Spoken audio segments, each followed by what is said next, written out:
the ask from the industry was to find tire fall off.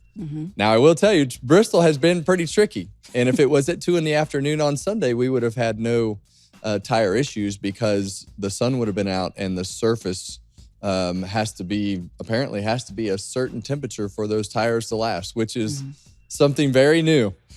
Over the last couple of years. I'm not sure what happened, but now Bristol's surface temperature matters as to whether the tires are going to actually lay rubber down. I know this was a different right side compound than it was softer than what we had there before, but I don't think it would have mattered which compound that you had because it sure seems to me like that 72 or below surface temperature matters more to the tire. But it was very interesting that, with the sun out and the way that it laid rubber in practice and a lot of those guys running 60, 70 laps on the exact same tire that you could barely run 40 laps on. But it made it super intriguing. Yes, it did. It looked like, a tire management game, which was something that a lot of these guys were used to in their late model experience. And when I interviewed Christopher Bell on Victory Lap earlier, it looked a lot like a dry slick sprint car race where you see a lot of those guys that go too hard, blow out the right rear tire. So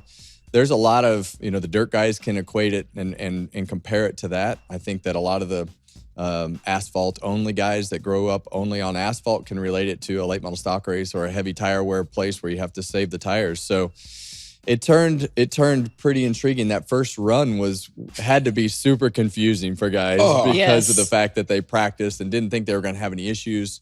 And the second thing that happens is the car setups become more aggressive because the tire is going to live.